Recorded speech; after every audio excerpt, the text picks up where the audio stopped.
how about a deal? I'm listening. I'll talk about what I would change about each Smash game, okay? Deal. So yeah, I think each Smash game has major flaws, and I mean major ones. So here's what I would change about each of them. Though there are some rules. I'm not gonna mention Smash 64 because, well, that was the first game. Of course it has flaws. I'm also not gonna mention stuff that I would want in the game, which mean like characters who became assist trophies or ones that didn't get included. So yeah, that's why I didn't mention Minecraft Steve in Ultimate, or why I won't mention him. And I won't mention stuff that was done due to time constraints or stuff that later games did. Anyways, let's start with Super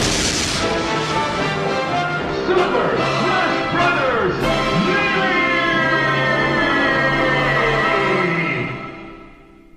Attention all libtards. the most obvious change out of all of these is rebalancing the game. Nerf Fox, buff Kirby, all that stuff. But there's also a bunch of smaller changes I would make to individual characters. Well, I mean, small may be a bit of an exaggeration. If you know what I mean, because one of these is a big change. I'm getting really sick and tired of these users on here that do nothing but duet people's videos just to make fun of them. So, this thing, a lot of people are gonna get mad and replace Ganondorf with an actual F-Zero character. And the reason why he's a Captain Falcon clone is because of time constraints. But the thing is, they could have just replaced him with another F-Zero character, so him being a Captain Falcon clone could make sense. I get that he's a Zelda villain, so it doesn't make sense cutting the main villain of Zelda, but I imagine that they could have brought him into the series in Brawl, like they waited with King Dedede. I'm gonna say the N-word.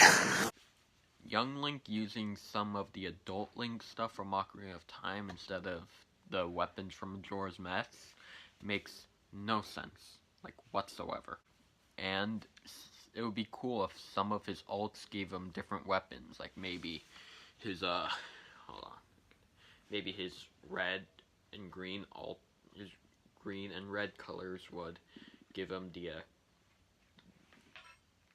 Kiri sword and Deku shield. His blue alt could give him the hero shield and the starting sword from Majora's Mask, and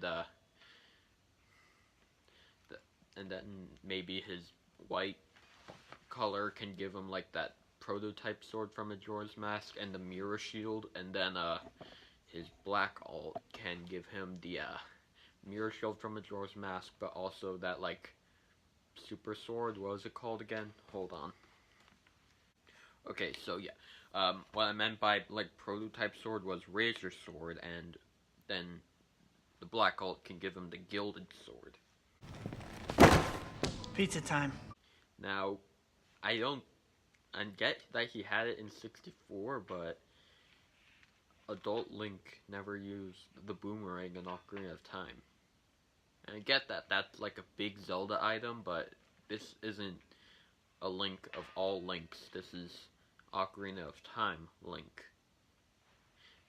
So maybe they could use something else, like maybe Megaton Hammer. Yeah, side B, Megaton Hammer.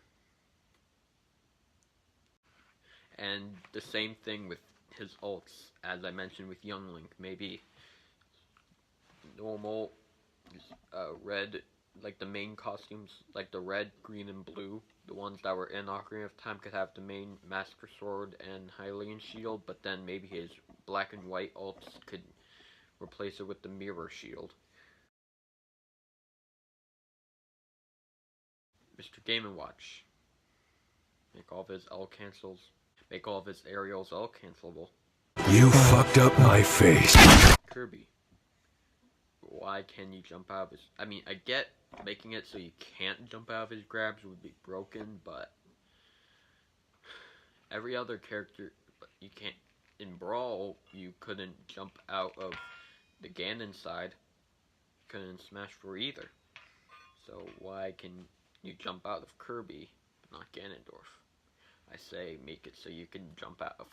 No, you can't jump out of Kirby. Now, onto the non-character stuff. Adventure mode, it's good.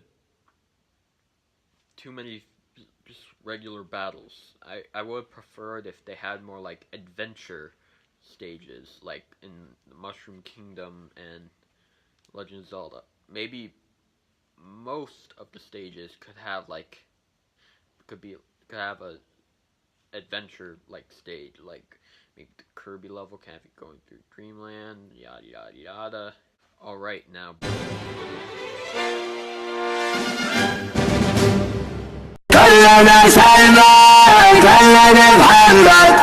believe it or not, I'm not gonna change speed of Brawl.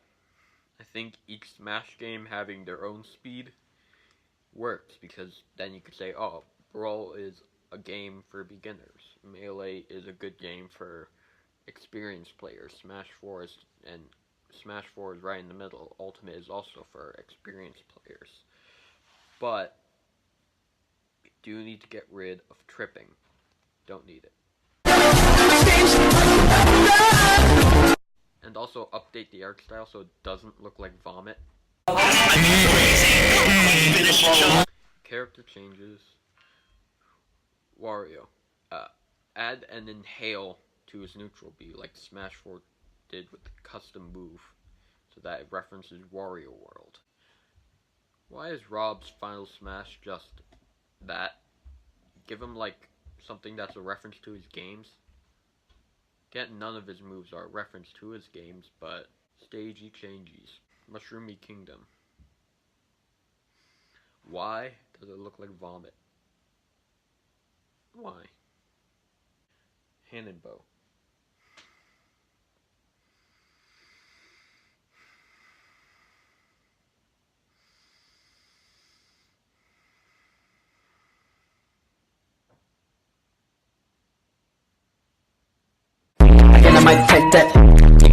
I think that Melee's classic mode, is the second best that's ever been. 64's was the same every time. Brawls had to go in order of series instead of order of battle types, which I don't like, but I can tolerate. But and also removed a bunch of the minigame diversions. Smash 3DS's random, but still worked. Smash 4's go home. Smash Ultimates, each character had their own predetermined classic mode, which really works. But for this, I'm only changing Brawl and Smash 4's classic mode. And in Brawls, I think it's just good to copy what Melee did, but with a few changes. Now, because Bonus stage isn't in Brawl, I would rather have it be like maybe a boss battle, like in the middle. That would be cool. And maybe because there's no race to the finish. They could have like multi-man. I think that would be cool. Fall behind you. Subspace Emissary is great, but can be improved.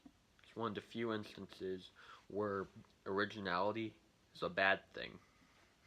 So for this, it'll still be the same story, characters, and all that, but it'll take place in actual world from Nintendo instead of those places. Online will be completely fixed. No lag. Well, I don't want this video to be too long, so it's gonna be 2 parts. Part 2 will be released in 2019. I'll talk about Smash 4 and Ultimate.